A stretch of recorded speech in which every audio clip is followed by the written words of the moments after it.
اور یہ آپ کے سامنے بھی رکھنا چاہ رہی ہوں، خاص طور پر جب کہ آخری عشرہ آپ کے یہاں بھی شروع ہو رہا ہے، رات شروع ہو رہی ہے۔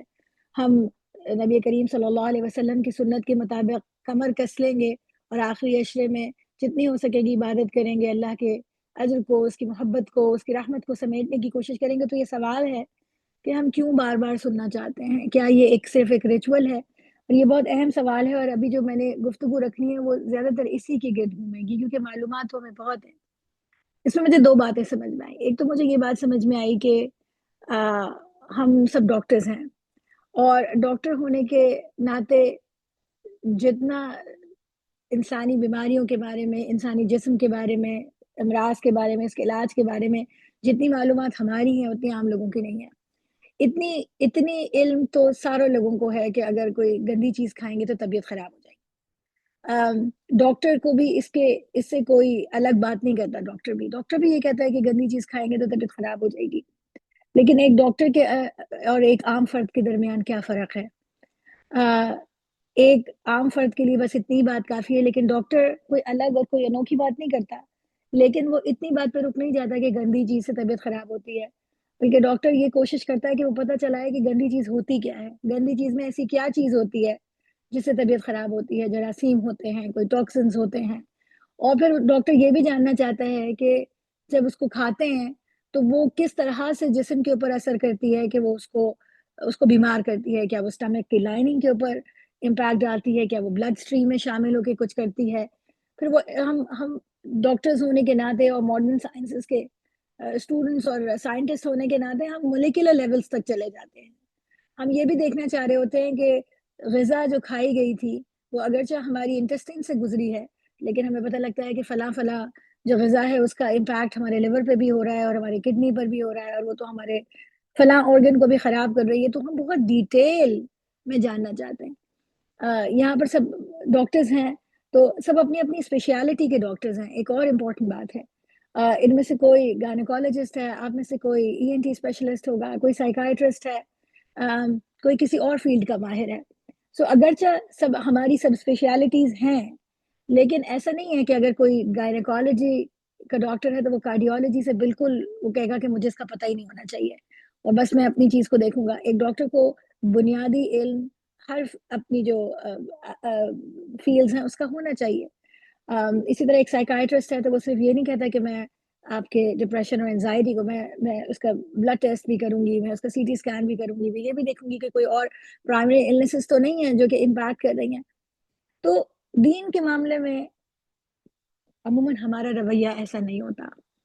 دین کے معاملے میں ہم یہ سمجھتے ہیں کہ وہ جو سرسری سی معلومات ہمیں ملتی رہتی ہیں وہ کافی ہو سکتی ہیں، اور جس طرح سپرفیشل طریقے سے ہم عمل کرنا چاہ رہے ہوتے ہیں، ہم چاہتے ہیں کہ وہی چیزیں جاری رہیں۔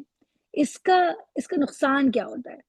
اس کا نقصان یہ ہوتا ہے کہ ہم یہ بہت کثرت سے یہ بات کہتے ہیں کہ بہت عرصہ ہو گیا، وہ تمام باتیں سنتے بھی ہیں، وہ عمال بھی کر رہے ہیں، لیکن لگتا ہے دل کے اندر کوئی کمی ہے۔ ہمارے دل میں تبدیلی نہیں آتی، عمل میں تبدیلی آتی ہے لیکن بظاہر آتی ہے، کچھ دن کے لیے آتی ہے، وہ پھر بدل جاتی ہے۔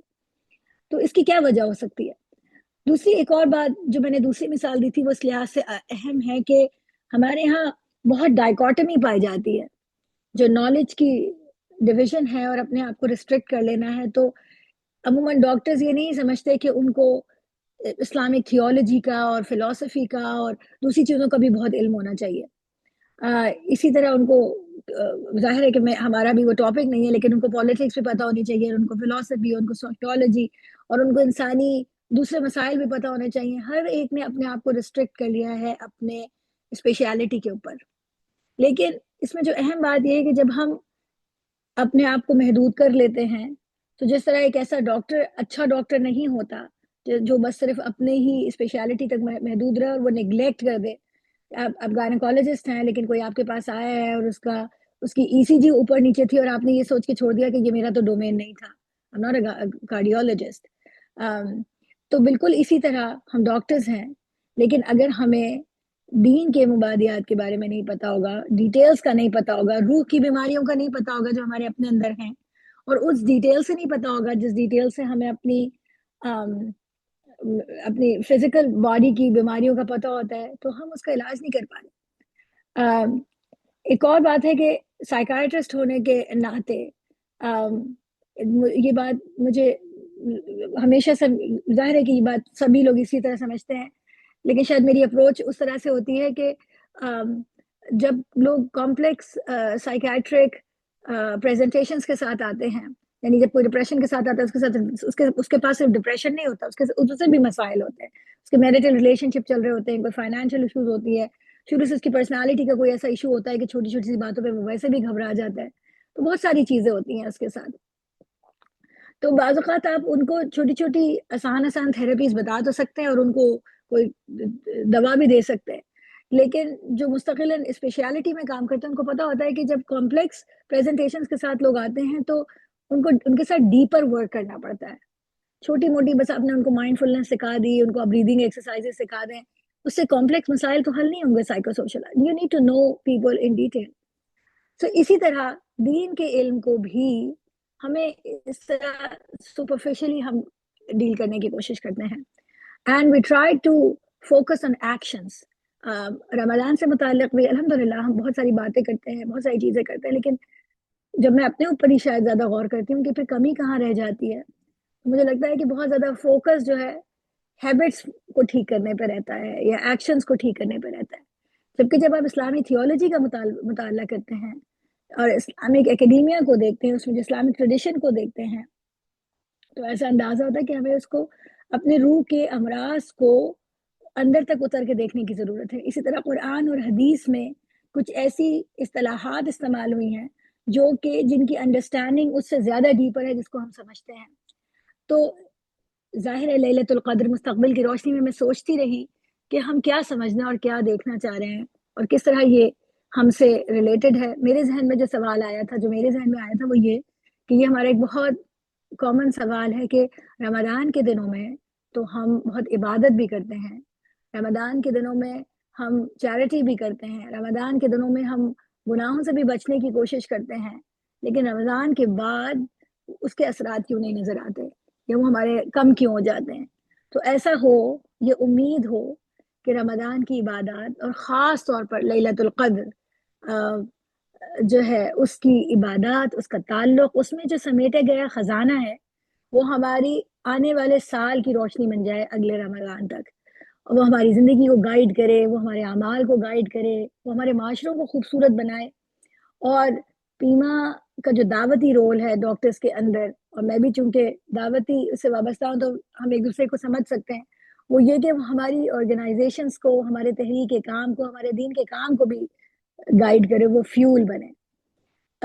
اس ان سوالات، ان خیالات کو پیش نظر رکھ کے میں نے آج اپنی گفتگو کو ترتیب دیا ہے، اپنے کچھ مطالعے کو آپ کے سامنے بیان کروں گی انشاءاللہ. اور اللہ تعالیٰ سے اس دعا کے ساتھ کہ اللہ تعالیٰ جو کہنے والے کہیں اور جو سننے والے سنیں، اللہ سبحانہ تعالیٰ ان کو ہمارے حق میں حجت بنائے، وہ ہمارے علم میں اور ہمارے عمل میں اضافے کا سبب بنے اور ہماری ایمان میں اضافے کا سبب بنے. آمین. سب سے پہلے اگر ہم شب قدر کی بات کرتے ہیں، لیلۃ القدر کی بات کرتے ہیں، دا نائٹ آف پاور یا دا نائٹ آف ڈکری کی بات کرتے ہیں، تو ہم سب جانتے ہیں، جیسے آج بہت عائشہ نے خوبصورت تلاوت کی سورۃ القدر کی، اللہ سبحانہ و تعالیٰ نے اس کا ذکر کیا ہے، سورہ قدر میں بھی کیا ہے، اور اس کے علاوہ سورہ حمیم، سورہ دخان میں بھی کیا ہے، جو آیات آپ کے سامنے ہیں. اللہ سبحانہ و تعالیٰ سورۃ القدر میں فرماتے ہیں کہ انا انزلناہ فی لیلۃ القدر، اور سورہ دخان میں اللہ سبحانہ و تعالیٰ فرماتے ہیں حامیم والکتاب المبین انا انزلناہ فی لیلۃ مبارکہ انا کنا منذرین. اب ان دونوں صورتوں کا اگر آپ تقابل کریں ان کا ابتدا کا، تو آپ کو ایک دلچسپ چیز نظر آئے گی کہ جو سورۃ القدر ہے، جو کہ باقاعدہ ہے ہی لیلۃ القدر کے بارے میں، اس میں اللہ سبحانہ و تعالیٰ براہ راست بات شروع کر دیتے ہیں انا انزلناہ فی لیلۃ القدر. اور علماء اس کے اوپر فوکس کرتے ہیں کہ یہاں پر ہو کی ضمیر کس کی طرف جا رہی ہے؟ قرآن کریم کی طرف جا رہی ہے، لیکن اس سے پہلے قرآن کریم کا ذکر نہیں ہے. سو یہ عربک زبان میں اور اس کی اصطلاح میں یہ ایک منفرد بات ہے کہ جب اس سبجیکٹ کا ذکر نہیں ہے تو پھر اس کے بارے میں اس کی ضمیر، اس کے پرناؤن کا ذکر کس طرح ہے. البتہ سورہ دخان میں ہم دیکھتے ہیں کہ اللہ سبحانہ و تعالیٰ نے وہاں پہ واضح طور پہ کتاب مبین کا ذکر کیا ہے، یعنی قرآن کریم کا، اور اس کے بعد کہا ہے کہ اس کتاب مبین کو ہم نے لیلۃ المبارکہ میں نازل کیا۔ اس کے بارے میں مفسرین یہ کہتے ہیں کہ اس کی کیا وجوہات ہو سکتی ہیں۔ سو اس میں وہ یہ کہتے ہیں کہ یہ بات اس قدر واضح ہے کہ اس کے بارے میں اللہ سبحانہ و تعالیٰ نے نام بھی نہیں لیا، یہ بات اتنی واضح ہے۔ اور میں اس کو آپ اور غور سے پڑھیں اور اسکالرس کو سنیں تو اس کے اندر ایک دلچسپ بات یہ پتہ چلتی ہے کہ ایک دنیا ہے جو ہماری ہے، جو انسانوں کی دنیا ہے، اور ایک دنیا ہے جو عالم غیب ہے۔ اور انسانوں کی دنیا میں بہت شور ہے، بہت رونق ہے، بہت ہنگامے ہیں، بہت فساد ہے، خاص طور پہ آج کل جو ہم صورتحال دیکھ رہے ہیں۔ اور انسان اپنے آپ کو بہت عقل مند سمجھتا ہے، اور انسان نے بہت ترقی کر لی ہے، اور انسان نے یہ سمجھتا ہے کہ وہ ستاروں تک پہنچ گیا ہے، وہ زمین کا سینہ پھاڑ کے نیچے تک اتر گیا ہے، اور اس نے بہت علم حاصل کر لیا ہے، ہر طرح کی نالج میں وہ بہت آگے پہنچ چکا ہے۔ وہ اپنے آپ کو سمجھتا ہے کہ وہ ارتقاء کی اونچی سیڑھی پر ہے۔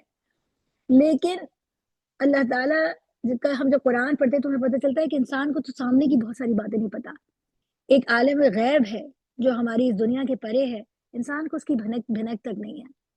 اس عالم غیب میں انسان کے علاوہ جو مخلوقات ہیں ان سب کو پتہ ہے کہ کس کا ذکر کیا جا رہا ہے، سب کو پتہ ہے کہ اللہ سبحانہ و تعالیٰ ہے، اس کی تسبیح اور تحمید کائنات کی ہر شے کر رہی ہے۔ ایک انسان ہے وہی نہیں جانتا، ایک انسان ہے وہی ان چیزوں سے منہ موڑے ہوئے ہے، اور ایک انسان ہے جو کہ غفلت میں پڑا ہوا ہے۔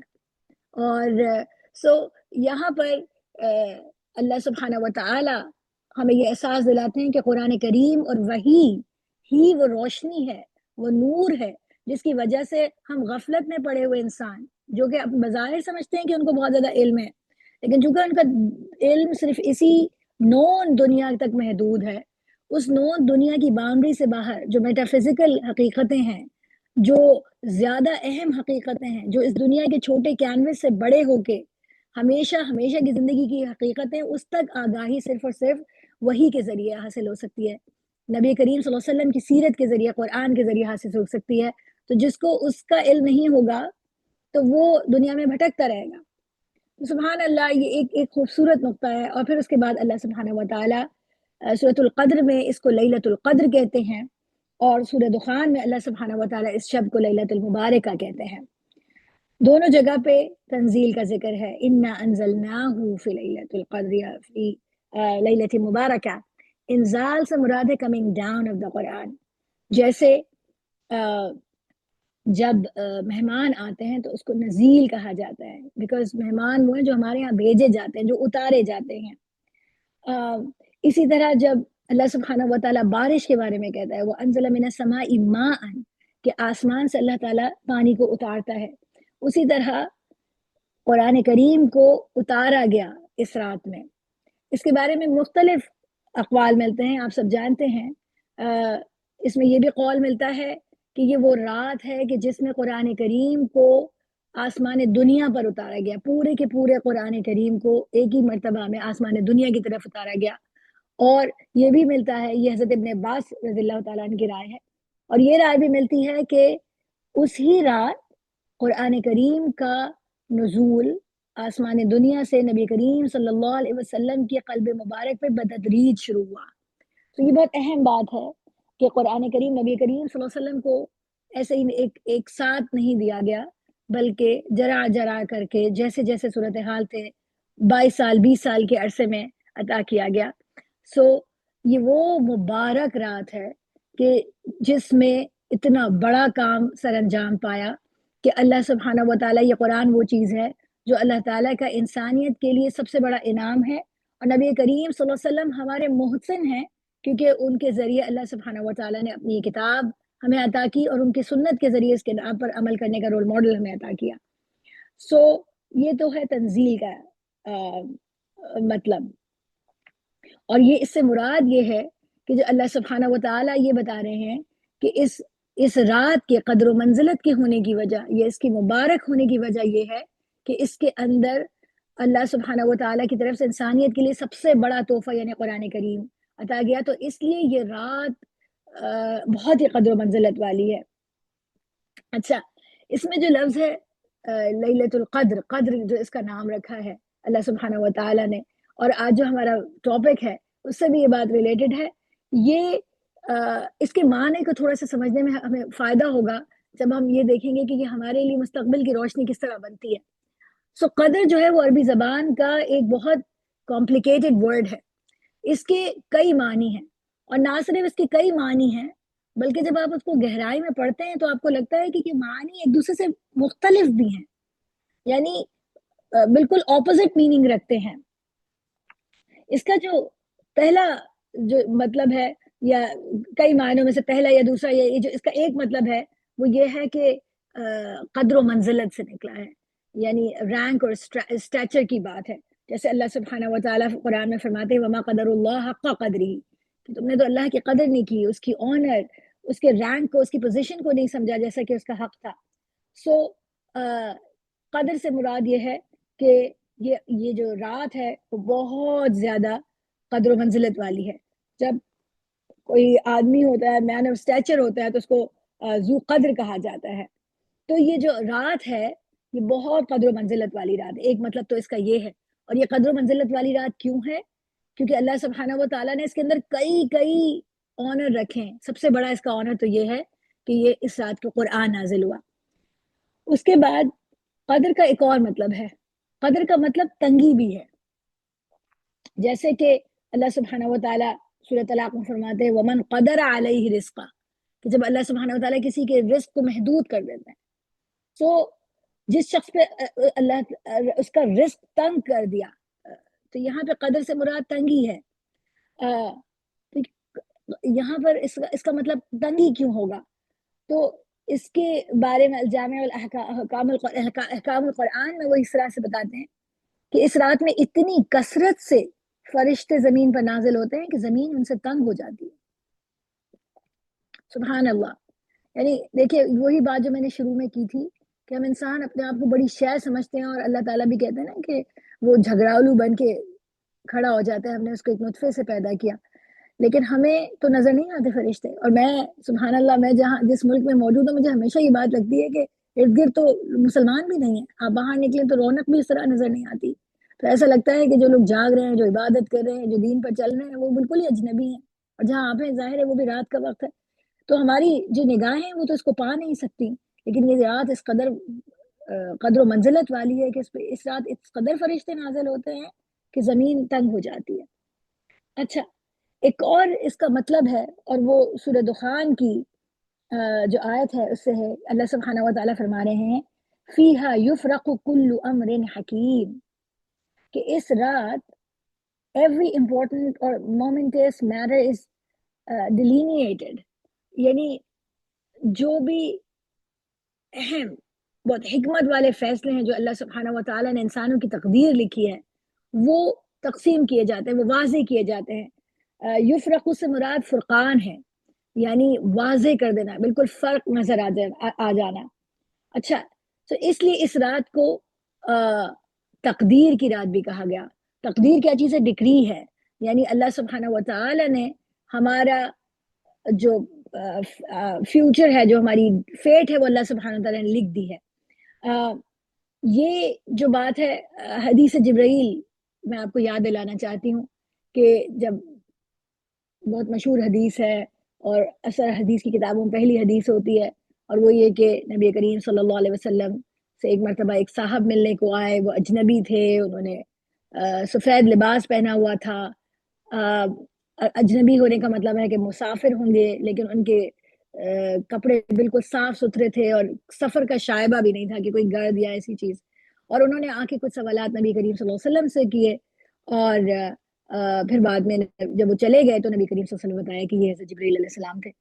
تو انہوں نے جو ایک سوال کیا تھا نبی کریم صلی اللہ علیہ وسلم سے، اس میں نے سوال کیا تھا کہ ایمان کیا ہے. اور نبی کریم صلی اللہ علیہ وسلم نے بتایا تھا کہ ایمان یہ ہے کہ تم اللہ پر اور فرشتوں پر اور کتابوں پہ اور قدر پہ ایمان لے کر آؤ. تو قدر کیا ہے؟ کہ اللہ سبحانہ و تعالیٰ نے ہم کو پیدا کرنے سے پہلے، ہم کو بنانے سے پہلے ہماری قسمتیں لکھ دی ہیں. اب یہ ایک بہت، جس طرح یہ لفظ کمپلیکیٹڈ ہے، اسی طرح اسلامک اسکالرشپ میں اور تھیولوجی میں یہ ایک بہت ہی کمپلیکیٹڈ موضوع ہے، جبر اور قدر کا.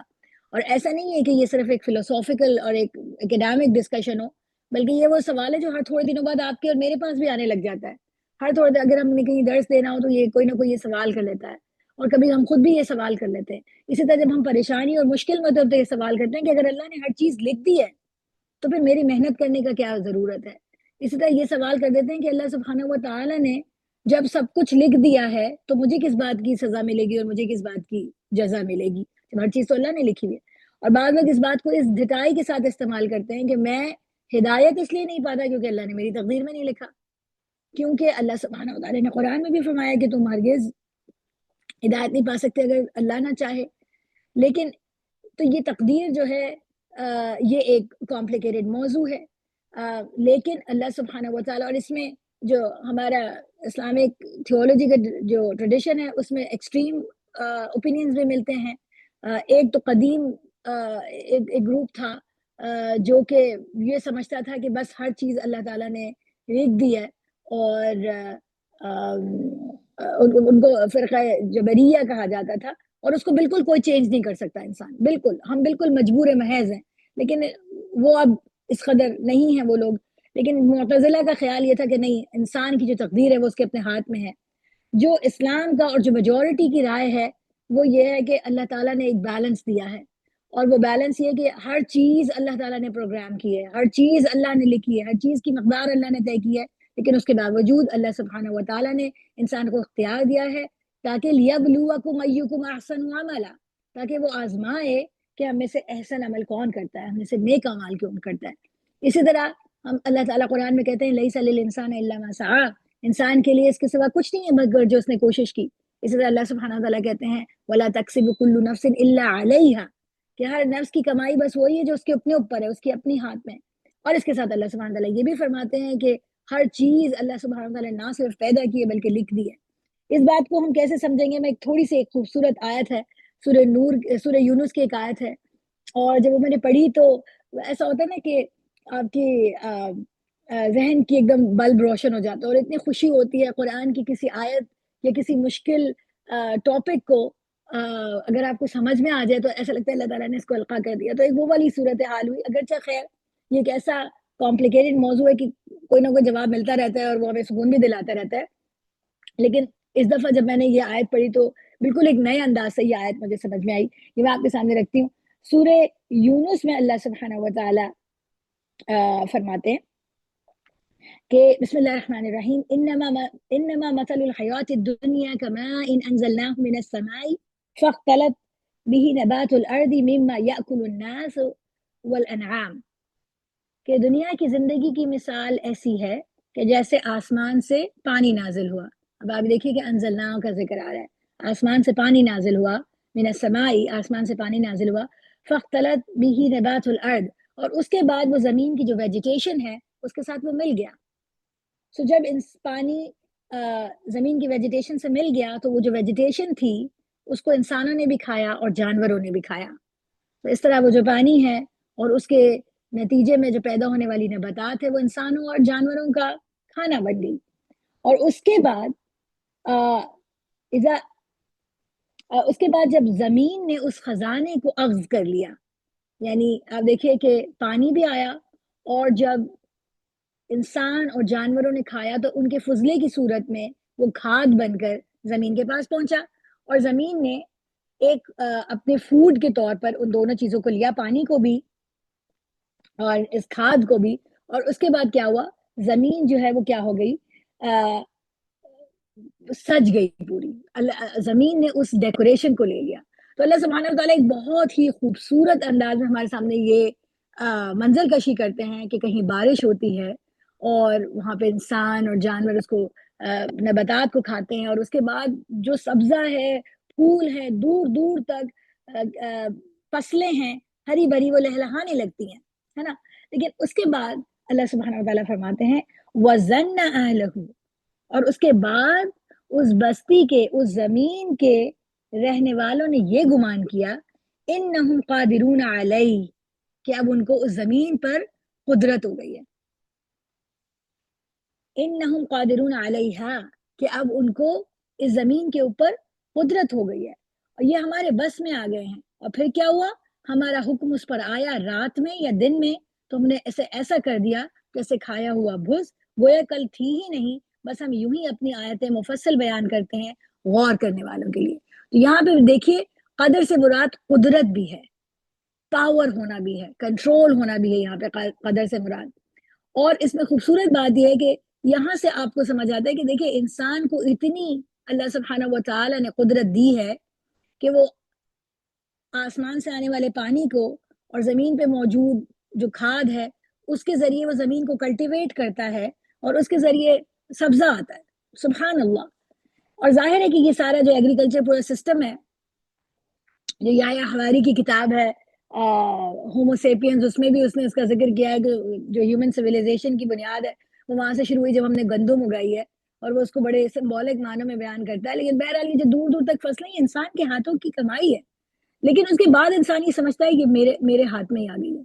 لیکن اس کے بعد جب اللہ سبحانہ و تعالیٰ اس کو تباہ کرتا ہے تو پھر انسان کہتا ہے، تو انسان کی جو قدرت ہے، یعنی یہاں پہ خوبصورت نقطہ یہ تھا جو سمجھ میں آتا ہے قرآن کی آیات کو آپس میں ملا کے پڑھنے سے، تفسیر قرآن بالقرآن کرنے سے، سبحان اللہ وہی سمجھ آئے کہ اللہ تعالیٰ نے انسان کو قدرت دی ہے، اس کو اختیار دیا ہے کہ وہ صحیح اور غلط کا اختیار کرے، لیبلوکم ایکم احسن عملا، تاکہ اللہ یہ دیکھے کہ وہ زیادہ اچھا عمل کون کرتا ہے۔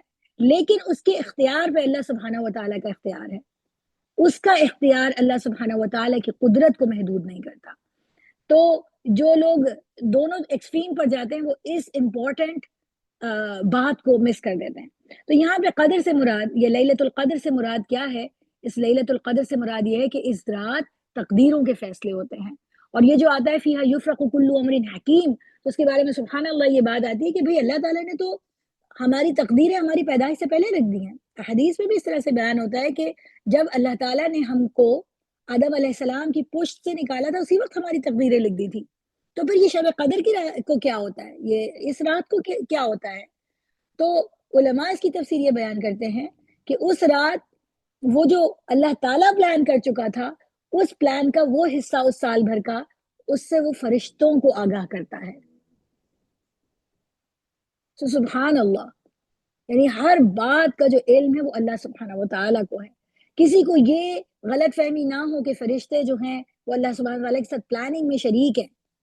اللہ تعالیٰ ہر چیز کی تدبیر شروع سے آخر تک خود کر رہا ہے، اور وہ اس رات اس ہمارے فیصلوں کو، اگلے سال آنے والے قوموں کے فیصلوں کو، انسانوں کے فیصلوں کو صرف فرشتوں کو مطلع کرتا ہے، اور ان کو وہ ٹاسک دیے جاتے ہیں ان فیصلوں کے اوپر عمل کرنے کے لیے۔ تو سبحان اللہ، اس لیے یہ اس رات کو قدر والی رات کہا گیا کہ یہ اس میں تقدیر کے فیصلے ہوتے ہیں۔ اس وجہ سے اس رات میں سونا نہیں ہے، کیونکہ جب اس رات میں ہماری تقدیروں کے فیصلے کیے جا رہے ہیں، ہمارے بارے میں بتایا جا رہا ہے فرشتوں کو، تو اس وقت دعا کرنے سے اللہ سبحانہ و تعالی ہماری مدد کریں گے، اور ہم اپنے اس رات میں کوئی سوئے گا تو نہیں نا، بلکہ اس رات میں وہ اللہ سے دعا کرتے رہے گا، اپنے لیے خیر مانگے گا اور اپنے شر سے اللہ کی پناہ مانگے گا۔ اسی طرح دیکھیے سورہ سجدہ میں اللہ سبحانہ و تعالیٰ فرماتے ہیں، اور یہ بھی بڑا انٹرسٹنگ ہے، دیکھیے جو سورہ لیلۃ القدر ہے وہ 1000 مہینوں کے برابر ہے نا، اور اللہ سبحانہ و تعالیٰ سورہ سجدہ میں فرماتے ہیں یدبر الامر من السماء الى الارض، وہ ہے جو آسمان سے لے کے زمین کے تمام جو امور ہے اس کی تدبیر کرتا ہے۔ ثم يعرج الیہ فی یوم کان مقدارہ الف سنہ مما تعدون، اور پھر اس کے بعد اس کے اوپر چڑھ کے جاتے ہیں فرشتے ایک ایسے دن میں جس کی مقدار 1000 مہینوں کے برابر ہے۔ سو دیکھیے 1000 مہینے میں ایک اسینڈ ہو رہا ہے اور 1000 مہینوں میں ڈسینڈ بھی ہو رہا ہے، یعنی اس رات میں نیچے انزال ہو رہا ہے، اور اس کے علاوہ ایک دن ہے جس میں اوپر جا رہے ہیں۔ تو یہاں پر اگین جو بات سمجھنے کی ہے وہ یہ ہے کہ اللہ سبحانہ و تعالیٰ کی جو دنیا ہے وہ ہماری دنیا سے کس قدر لامحدود ہے، اور اس کے پیمانے ہمارے پیمانوں سے کتنے مختلف ہیں۔ اچھا، اس میں ایک اور خوبصورت سی بات آتی ہے کہ اللہ سبحانہ و تعالیٰ نے ایک اور قدر سے ایک اور بات سمجھ میں آتی ہے، اور وہی کہ اللہ سبحانہ و تعالیٰ نے ہر چیز کو میجر کیا ہوا ہے، مقدار معین کر کے رکھی ہے۔ اچھا، یہ نقطہ بڑا خوبصورت تھا اور بڑے ڈیٹیل میں تھا، اور وہ یہ کہا کہ جب انسانوں کو the ability to measure things give immense power to human beings، ٹھیک ہے، جب آپ کو کسی چیزوں کو میجر کرنا آ جاتا ہے تو آپ کو امینس پاور حاصل ہو جاتی ہے. آپ یہ دیکھیے کہ آج جو انسانی تہذیب ہے وہ اپنے عروج پر پہنچی ہوئی ہے. تو دیکھیے ہر چیز کو میجر کرتے ہیں جو کہ عام لوگوں کو ضروری نہیں لگتا کہ اس کو کرنا چاہیے. لیکن دیکھیے روشنی کی رفتار، ساؤنڈ کی جو اسپیڈ ہے وہ بھی، ایٹم کا بھی وزن ہے، مالیکیول کا وزن ہے. مجھے اور آپ کو مولیکولر لیول کے اوپر ہمیں کیمیکل کے انٹریکشنز چاہیے ہیں، اور ہمیں وہ کتنا ہے اور کتنا نہیں ہے. ہم اپنی جو بایو کیمسٹری پڑھتے ہیں، ہم فزکس پڑھتے ہیں، میتھمیٹکس ہے، ہم ہر چیز کو میجر کرتے ہیں. اور اس میجرمنٹ کی وجہ سے ہم نے کتنی پاور حاصل کر لی ہے کہ ہم دنیا میں. سو آپ یہاں پر یہ ہے کہ اللہ سبحانہ و تعالی جو قادر ہے، سو اللہ سبحانہ و تعالی نے ہر چیز کی مقدار طے کی. اور یہاں پر دوبارہ سے اپنے آپ کو اس بات سے ریمائنڈ کرانا ہے کہ ہمارا جو علم ہے وہ اللہ سبحانہ و تعالیٰ کے علم کے آگے کچھ بھی نہیں ہے. تو اللہ تعالیٰ کی جو پاور ہے، اس رات میں میری عزیز ساتھیوں اس ساری بات کو اتنی تفصیل سے کرنے کا موقع یہ تھا، اس کی وجہ یہ تھی. اور کہ مجھے یہ لگتا ہے، مجھے ذاتی طور پہ یہ لگتا ہے کہ ایکشنز کو فوکس کرنے کے بجائے اگر ہم دل کی کیفیت کو فوکس کریں گے، یعنی اگر ہم اللہ سبحانہ و تعالیٰ کی عظمت و جلال کو فوکس کریں گے، اپنی آنکھیں اس دنیا سے بند کر کے غیب کی دنیا میں جھانکنے کی کوشش کریں گے، تو وہ جو دل کی کیفیت ہوتی ہے نا وہ گائیڈ کرتی ہے پھر ایکشنز کو. اگر ہم صرف ایکشنز کو ٹھیک کرتے ہیں، وہ بھی ٹھیک تو ہوتا ہے کبھی کبھار، جب خون بہ رہا ہوتا ہے تو آپ کو آبویسلی اوپر سے بینڈیج لگانی پڑتی ہے. لیکن اگر گہرا ہو تو صرف بینڈیج سے کام نہیں ہوتا، آپ کو سٹیچز بھی لگانے پڑتے ہیں، آپ کو اندر سے بھی کام کرنا پڑے گا.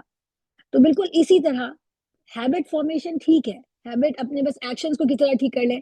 میری لائف بہت، اگر اندر سے دل سلامت ہے، اگر قلب سلیم ہے، اگر اندر سے قلب محفوظ ہے، اس کے اندر اللہ کی یاد اپنی آب و تاب سے موجود ہے، اللہ کی محبت موجود ہے، اگر ہر کام کرتے ہوئے دھیان اللہ کی طرف رہتا ہے، اگر دل کے اندر شکوے شکایتیں کم ہیں، صبر اور شکر زیادہ ہے، اگر دل میں خوف اور اندیشے کم ہیں اور توکل زیادہ ہے، تو ایسے میں مصروفیت کی وجہ سے، پریشانی کی وجہ سے، فائنینشیل ایشوز کی وجہ سے، پڑھائی کی وجہ سے، ایگزامز کی وجہ سے، بچے چھوٹے اس وجہ سے ہیبٹس آگے پیچھے ہو جاتی ہیں، تو مسئلہ نہیں ہوتا، کوئی مسئلہ نہیں ہوتا. ہیبٹس کو ٹھیک کر لیں، چیزیں ٹھیک ہو جائیں گی. اسی لیے آپ چاہے علماء سے پوچھیں، چاہے ہم ایک دوسرے کو بتائیں، ہم کہتے ہیں کہ کوئی بات نہیں، زندگی کے فیزز آتے ہیں، ابھی بچے چھوٹے ہیں تو اس طرح کی نمازیں تو نہیں ہو سکتی طویل لمبی لمبی جیسے پہلے ہوتی تھی. اگر ابھی آپ ایگزامس کے فیز سے گزر رہے ہیں تو obviously چیزوں کو کچھ کم کر لیں. تو آپ نے بات نوٹ کی ہے نا. اور یہی میرا سارا فوکس ہے کہ دیکھیے ایکشنز جو ہوتے ہیں وہ تو ویریبلز ہوتے ہیں، وہ تو چینج ہو سکتے ہیں، جیسے انسان کے حالات اور مقدار کے اوپر، کوانٹٹی کے اوپر فوکس نہیں ہوتا. لیکن اگر دل میں اللہ کی یاد نہیں ہے، اگر دل میں اللہ سبحانہ و تعالیٰ کی عظمت، اپنی چھوٹے ہونے کا احساس نہیں ہے. آج کی رات یہ کہنے کی رات ہے، اللہم ارحمنی مولایا مولایا انت المالک، انت المالک وانا المملوک. اللہ سبحانہ تو مالک ہے اور میں مملوک ہوں. انت الرب وانا العبد، تو رب ہے اور میں تیرا بندہ ہوں. انت الغفور وانا المسیء، اللہ سبحانہ و تعالی آپ غفور ہیں، مغفرت کرنے والے، اور میں گناہ گار ہوں. اللہ انت العزیز وانا الذلیل، اللہ سبحانہ و تعالی آپ عزیز ہیں، قدرت رکھنے والے ہیں، اللہ رب العالمین ہر چیز پر، اور میں تو ایک ذلیل ہوں. اللہ سبحانہ و تعالی انت الرازق وانا المرزوق، اللہ آپ رازق ہیں اور میں مرزوق ہوں، میں تو آپ کی رزق پہ، آپ کے ٹکڑوں میں پڑ رہا ہوں میرے رب. یہ کہنے کی رات ہے. اور یہ دعا زبان کے ہلنے سے اٹھ کے میرے دل پر اس وقت پہنچے گی جب یا تو مجھے میرے دل کو چوٹ لگی ہوئی ہوگی، یا میرے دل کے اندر معرفت ہوگی. تو اللہ تک پہنچنے کے لیے، اس کی محبت کو، اس کی عظمت کو دل پر محسوس کرنے کے لیے، وہ کیفیت جو ایمان کی، جو اللہ سبحانہ تعالیٰ عطا کرتے ہیں اور رمضان میں دل نرم ہوتے ہیں تو حاصل ہو جاتی ہے. اس کو دو طریقے ہیں. ایک طریقہ یہ کہ ہم کسی مشکل میں پھنس جائیں تو ہمیں اس وقت اللہ سے وہی کیفیت حاصل ہوتی ہے، وہ بھی اچھا طریقہ. اور اللہ تعالیٰ اسی لیے گاہے گاہے ہمیں تکلیف کا مزہ چکھاتا رہتا ہے تاکہ ہمیں وہ نرمی ہو. لیکن یہ ایک ڈینجرس طریقہ ہے، یہ ایک ڈینجرس طریقہ ہے، کیونکہ اللہ تعالیٰ قرآن کے اندر، اور آپ دیکھیں آج کل ہم تراویح میں قرآن مستقل سن رہے ہیں تو بار بار یہ آیاتیں آ رہی ہیں، آج کل خاص طور پر یہ آیات آ رہی ہیں آج بھی اور کل بھی، کہ جب انسان کو تکلیف کا ہم مزہ چکھاتے ہیں تو وہ اللہ کو یاد کرنے لگتا ہے، اور جب ہم اس کو راحت دیتے ہیں تو وہ بھول جاتا ہے، دوسرے خداؤں کو پکارنے لگتا ہے، یا جب اس کے اوپر تکلیف آتی ہے، جب موج اس کے اوپر چھا جاتی ہے تو وہ صرف اکیلے اللہ کو پکارتا ہے، اور جب وہ سکون میں آ جاتا ہے، فرح میں، تو وہ اللہ کو بھول جاتا ہے۔ سو اگرچہ اللہ سبحانہ و تعالیٰ تکلیف کا مزہ چکھاتے تو اس لیے ہیں کہ انسان کا دل نرم ہو، اپنی بے بسی کا احساس ہو، اللہ سبحانہ و تعالیٰ کی قدرت کا، اس کی کبریائی کا احساس، اس وقت اپنا چھوٹا پن پتہ لگتا ہے اور اس سے اللہ کو یاد کرتے ہیں۔ لیکن وہ ڈینجرس طریقہ یہ کہ اگر ہم صرف اس کے اوپر رلائی نہیں کر سکتے، اور یہ اللہ کو پسند بھی نہیں ہے کہ جب برائی آئے تب تو ہم کو احساس ہو، جب ہمارے پاس آسانی کی وقت ہو تو ہم اللہ کو بھول جائیں۔ جب ہمارے پاس آسانی کا وقت ہو نسبتاً، تو اس وقت ہمارے دل میں اللہ کی عظمت اور حیبت کیسے بیٹھے گی، اس کی محبت کیسے بیٹھے گی، جب ہم اس کی آیات پر اس طرح سے غور و فکر کریں گے۔ جو میں آپ کو شروع میں بات رکھ رہی تھی کہ وہ ڈیٹیل مطالعہ کرنا، وہ اس طرح سے خلوت میں بیٹھ کر علم حاصل کرنا، کیونکہ اللہ سبحانہ و تعالی قرآن میں فرماتے ہیں کہ اللہ کے بندوں میں سے علم رکھنے والے اس کی خشیت رکھتے ہیں۔ اللہ کی معرفت جس کو ہوگی، اس کو اللہ سبحانہ تعالیٰ سے محبت ہوگی، اس کو اللہ سے ڈر ہوگا، وہی اللہ سے ڈرے گا۔ جو اللہ کو جانتا نہیں ہے اور اللہ سبحانہ تعالیٰ سے اس کا مطلب براری کا تعلق ہے کہ جب ضرورت پڑے گی تو میں آپ کے پاس آ جاؤں گا، مطلب یہ غلط بات نہیں ہے۔ جب ہمیں ضرورت پڑے گی اللہ کے پاس ہی جائیں گے تو کس کے پاس جائیں گے؟ لیکن اگر یہ مطلب براری کا ہی تعلق ہے کہ اللہ یاد ہی اسی وقت آتا ہے اور اس کے بارے میں نرمی اور اسی وقت دل میں آتی ہے جب میرے پر مصیبت ہو، تو یہ اچھا تعلق نہیں ہے۔ تو اس وجہ سے ہمارے لیے بڑا ضروری ہے کہ ہم اگر اپنی مستقبل کو ٹھیک کرنا چاہتے ہیں، یعنی جب رمضان جائے اور لیلۃ القدر گزر جائے اور اس کے بعد جو دن آئیں، تو اس میں میرے جو دن ہیں، میرے جو ایام ہیں، جو میری زندگی ہے، جس کے اوپر کبھی ڈسٹریکشنز کے اندھیرے ہیں، کبھی گناہوں کے اندھیرے ہیں۔ سب سے بڑا اندھیرا میں بتاؤں، سب سے بڑا اندھیرا غفلت کا اندھیرا، یعنی اللہ سبحانہ و تعالیٰ سے جب بندہ غافل ہوتا ہے نا، تبھی تو وہ گناہ کرتا ہے۔ اللہ سے جب وہ غافل ہوتا ہے تبھی تو زبان ذکر کر رہی ہوتی ہے اور دل میں اس کی حلاوت نہیں ہوتی۔ ہم نمازیں پڑھے ہوتے ہیں لیکن ہمارے دل میں اللہ یاد ہی نہیں آ رہے ہوتے، ہم بالکل دماغ میں کچھ کچھ اور چل رہا ہوتا ہے۔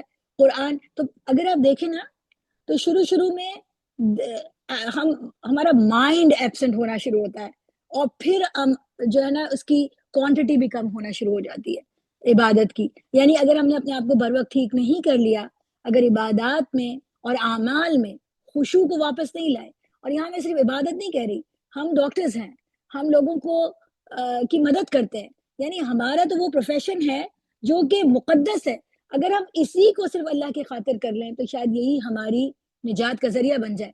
لیکن آپ دیکھیں کہ مریض دیکھتے وقت، کاموں کو آنیسٹلی کرتے وقت، اپنے کولیگز کے ساتھ اچھا تعلق رکھتے وقت، کسی کو کمتر نہیں سمجھتے وقت، کیا میرے دل میں یہ خیال ہوتا ہے کہ یہ میں اپنے رب کے لیے کر رہی ہوں، وہ مجھے دیکھ رہا ہے، میں اس کی محبت میں کر رہی ہوں، اس نے مجھے یہ صلاحیت دی ہے، اس لیے مجھے آنیسٹ رہنا ہے، اس لیے مجھے اپنے مریض کے ساتھ مدد کرنی ہے، اس لیے مجھے حرام طریقوں سے اپنی نہ کمائی کرنی ہے اور نہ اپنی چیزیں کرنی ہے، کہ اگر یہ خیال نہیں رہتا، سو جب ایبسنٹ مائنڈڈنس، تو چونکہ ماڈرن سائیکالوجی ہے اور ماڈرن سائنس ہے تو وہ ایبسنٹ مائنڈ کی طرف جاتا ہے، جبکہ جو اسلامک تھیولوجی اور اسلامک سائیکالوجی اس میں قلب کی حضوری کی بات ہے۔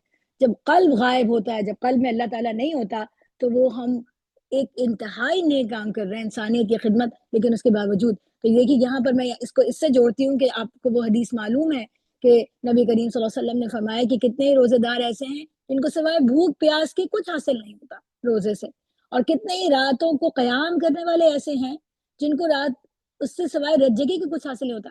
سو عمل امپورٹنٹ ہے، لیکن اس سے زیادہ امپورٹنٹ ہے کہ دل میں اللہ کی یاد، اس کا قرب۔ اور امام غزالی نے 3 طرح کے اقسام بتائی ہیں روزے داروں کی، ایک عوام ہے، ایک درمیانے اور ایک خواص ہیں۔ سو عوام جو ہیں وہ صرف بھوک اور سیکشولیٹی سے بچتے ہیں، انٹیمیسی سے بچتے ہیں، باقی وہ سارے غلط کام کرتے رہتے ہیں۔ جو درمیان والے لوگ ہیں وہ اس سے بھی بچتے ہیں، یعنی سیکشول انٹیمیسی سے اور بھوک سے بھی بچتے ہیں، کھانے پینے سے بھی بچتے ہیں، لیکن وہ اپنی آنکھوں کا بھی روزہ رکھتے ہیں، اپنے دل کا بھی، اپنے کانوں کا بھی روزہ رکھتے ہیں، زبان کا بھی روزہ رکھتے ہیں، لیکن جو خواص کا ذکر کرتے ہیں، خواص کون ہے روزہ داروں والے؟ جو اپنے دل کی حفاظت کرتے ہیں، جو دل میں بھی کسی کے خیالات کو نہیں آنے دیتے۔ اور چونکہ میں یہاں تک پہنچ گئی ہوں تو اب میں اپنی آگے کی بات کو بہت آسانی سے کر سکوں گی کہ دیکھیے پورا وقت ہم نے یہ بار بار سنا تھا کہ رمضان کا مقصد کیا تھا؟ تقوی کا حصول تھا، اور جو ہمیں مستقبل کے لیے روشنی چاہیے وہ اور کچھ نہیں چاہیے، بس یہ چاہیے کہ میرے دل کے اندر یہ تقوی باقی رہے، وہی مجھے گائیڈ کرے گا۔ تقوی کیا تھا؟ تقوی کی بہت ساری ڈیفینیشنز تھی. تقوی کی ڈیفینیشن جو سب سے بڑی ڈیفینیشن وہ یہ کہ سارا وقت انسان یہ کانشیس رہے کہ میں کوئی ایسا کام نہ کر دوں جس سے میرے اللہ تعالیٰ ناراض ہو جائیں. میں ضرور وہ کام کر لوں جو اللہ تعالیٰ کو پسند ہے. تو وہ جو حضوری کی کیفیت ہے اس میں ایک اور مجھے ورڈ بڑا پسند آیا، ایک ٹرمینالوجی، کانشیس ہیوملٹی. ایک ہوتا ہے کہ آپ مزاجن اچھے ہیں، آپ مزاجن لوگوں کے ساتھ نائس ہیں، آپ کا مزاج نرم ہے، آپ کو غصہ نہیں آتا، لیکن آپ یہ کہ آپ اللہ کی خاطر اپنے آپ کو نرم کرتے ہیں. اب ویسے بھی آپ کے اندر کوئی خوبی ہے، وہ ایک الگ چیز ہے. کانشیس ہیوملٹی اور خشوع اس بات کو کہتے ہیں کہ آپ پرپز فلی محنت کر کے، مجاہدہ کر کے اپنے آپ کو پریزنٹ کرتے ہیں نماز کے اندر. تو جس کو آپ مائنڈ فلنس آج کل کہنے لگے ہیں کہ you actually struggle to focus in the presence and that is تقوی actually when you do that for اللہ سبحانہ و تعالیٰ. سو ایکشنز تو میرے عزیزوں، میری بہنوں شاید ویسے ہی رہیں گے اور کچھ، لیکن اگر ہم نے دل کی کیفیت کو چھوڑتے گئے تو پھر آہستہ آہستہ آہستہ کیا ہوگا کہ ہمارے ایکشنز. البتہ یس، کوگنیٹو بیہیویئر جو ماڈل ہے وہ یہ بھی کہتا ہے کہ ساری چیزیں آپس میں انٹر کنیکٹڈ ہیں. سو اگر آپ بیہیویئر کو چھوڑ دیں گے تو آپ کا دل بھی خراب ہو جائے گا، یعنی اگر آپ ایکشن کو چھوڑیں گے تو آپ کی تھاٹس بھی ڈائلیوٹ ہونا شروع ہو جائیں گی. تو اس لیے جو عبادات کی پابندی شروع کی تھی، جو قرآن کریم کی پابندی شروع کی تھی، یہ جو لوگوں سے لڑنا جھگڑنا فالتو باتیں اب بھی نہیں کر سکتی. روزہ ہے یار، ابھی نہیں کرتے، کسی کی غیبتیں نہیں کرتے، چلو چھوڑو ابھی ایک دوسرے سے لڑتے نہیں ہیں، میں کیونکہ ہم عبادت پہ زیادہ فوکس کرتے ہیں. لیکن یہ ساری چیزیں، رمضان میں غلط کام نہیں کرتے، وہ جو ہم نے کرنا شروع کیا تھا اگر ہم نے اس کو چھوڑ دیا، سو اگر ہم نے ایکشنز کو چھوڑا تو یس ہماری تھاٹس بھی ڈائلیوٹ ہوں گی. لیکن اس سے بھی زیادہ اہم بات یہ کہ ہماری اگر دل میں اللہ تعالیٰ موجود رہیں گے، اللہ کی کبریائی کا یہ احساس کہ ہم محدود ہیں، ہم اس دنیا میں ہیں اور یہ دنیا محدود ہے اور اس سے پرے ایک بہت بڑی دنیا جو زیادہ اہم ہے، تو ہم وہ ہمارے لیے نور بنا رہے گا. کیونکہ تقوی اصل میں وہ نور ہے، وہ معرفت نفس، وہ تزکیہ، وہ نور ہے جو کہ اس میں نے امام غزالی کی یہاں پر ایک کوٹیشن لگائی ہے جو تھوڑا سا، میں اسلامک سائیکالوجی سے مجھے بہت زیادہ انٹرسٹ ہے، میں اس کو پڑھتی ہوں. تو انہوں نے کہا جو قلب ہے نا وہ مرر ہے اصل میں، اور قلب کا اصل میں کام یہ تھا، ہمارا جو ہارٹ ہے، اور ہارٹ سے مراد یہ ہمارا آرگن اور ہارٹ نہیں ہے بلکہ جو ہمارے نفس کا سینٹر ہے، کہ وہ اللہ تعالیٰ کے مشاہدات کرتا، یعنی جو ڈیوائن لائٹ کو ریفلیکٹ کرتا ہے نا. لیکن اس قلب کے اوپر اگر خواہشات، دو چیزیں انہیں امراض ہیں، شبہات اور شہوات، یعنی ڈیزائرز کا حملہ ہوگا اور ڈاؤٹس کا حملہ ہوگا، اللہ سے شک، ناراضگی، اللہ تعالیٰ پہ غصہ آ رہا ہے، یہ کیوں ہو رہا ہے میرے ساتھ، وہ کیوں ہو رہا ہے، اسلام کے بارے میں شکوک ہیں، اور اس کو دور کرنے کی کوشش، یعنی علم بھی حاصل نہیں کرے. کوشچن آ گیا تو کوئی بات نہیں، لیکن آپ کو علم حاصل کرنے کے لیے آپ نے کتنا ٹائم لگایا. اسی طرح اگر ڈیزائرز کو ہم نے نہیں کنٹرول کیا تو دل کا آئینہ جو ہے نا میلا ہو جائے گا، اور وہ چونکہ وہ آئینہ ہے تو پھر دل کے اندر شہوات نظر آتی رہیں گی اور خواہشات ہی ہر وقت نظر آتی رہیں گی. میں عبدالحکیم مراد صاحب کو سن رہی تھی، بہت ہی خوبصورت بات کرتے ہیں. انہوں نے یہ بات کہی کہ آج کل آپ دیکھ رہے ہیں کہ جو مسلمانوں میں بہت زیادہ آ گئی ہے شو آف، شاپنگ، اب تو ولاگز آ گئے ہیں، ہر ایک اپنی روٹین بتا رہے ہیں، تو میں ایسے پہنتی ہوں، تو میں ایسے کرتی ہوں، میں نے ایسے فالتو فالتو کی باتیں بھی اب ولاگ بنا رہے ہیں. اور میں اور آپ اپنے آپ کو جتنا بھی محفوظ سمجھیں، ہم بھی متاثر ہو جاتے ہیں، ہم بھی کہنے لگتے ہیں. لیکن اس میں کیا ہو رہا ہے، ہمارا جو فوکس ہے وہ ٹو مچ شیلو ہوتا جا رہا ہے. اور انہوں نے ایک اہم بات کہی، انہوں نے کہ جب انسان یہ لوگ اندر سے انہیپی ہیں، کیونکہ جب دل کے اندر فوکس اللہ سبحانہ و تعالیٰ نہیں رہتا، دنیا ہو جاتی ہے، اور ہم اپنے دل کو بھرنے کی کوشش کرتے ہیں دنیا سے، یا اللہ کی یاد موجود نہیں رہتی، تو وہ لوگ انہیپی ہی رہتے ہیں. تو آپ دیکھ لیجئے کہ اتنے سارے چیزوں کے باوجود دنیا میں اس وقت انسان کے پاس جتنی آسائشیں کبھی نہیں رہی، لیکن انہیپینس بھی بہت زیادہ ہے. تو جو اصل میں اللہ کو مطلوب ہے وہ ایسے لوگ ہیں. ہو سکتا ہے دیکھیں ہم سب ڈاکٹرز ہیں، ہمیں نائٹس کرنی ہے، ہمیں ڈے کرنے ہیں، ہمارے ایگزامز ہو رہے ہوتے ہیں، ہمیں پیپر لکھنے ہوتے ہیں، ہمارے بچے بھی ہیں ہمارے ساتھ، ان لاز بھی ہیں، کسی کے ساتھ بزرگ ہیں، کسی کے ساتھ کوئی ڈسیبل لوگ بھی ہیں. تو وہ مصروفیات تو ختم نہیں ہوں گی نا. جب میں اور آپ پریشان ہوتے ہیں تو میرا آپ کہتے ہیں کہ ہمیں تو وقت ہی نہیں ملتا نمازیں پڑھنے کا، ہمیں تو وقت ہی نہیں ملتا تھا. تو آپ میں ہم سب کو کیا مشورہ دیا جاتا ہے؟ دل کو فوکس کرو، جب موقع ملا اللہ کو یاد کر لو، لیکن دل کو اللہ تعالیٰ ہر وقت دل کے اندر رہنا چاہیے. تو مومن تو در حقیقت وہ ہیں کہ جب ان کے سامنے اللہ کا ذکر کیا جائے، اس کی آیات پڑھی جائیں، تو ان کے دل پہ گھلنے لگ جاتے ہیں اور ان کی آنکھوں سے آنسو بہنے لگتے ہیں. تو اگر آپ دیکھیں تو یہ وہ چیز ہے جو مسنگ رہتی ہے. آخر میں آگے چلتی ہوں اور اپنی بات کو یہاں سے یہ سمیٹتی ہوں کہ جب آپ تقوی کی بات کرتے ہیں، اور یہ ہم نے رمضان سے سیکھا ہے اور ہم نے شب قدر سے سیکھا ہے، جب آپ تقوی کی بات کرتے ہیں اور تزکیہ نفس کی بات کرتے ہیں، تو اسلامک تھیولوجی میں جو ٹریڈیشن ہے ہمارا، اس میں ہمیشہ یہ کہتے ہیں کہ تزکیہ کے لیے سب سے پہلے ایمٹینگ ضروری ہے. You need to empty your heart and then refill.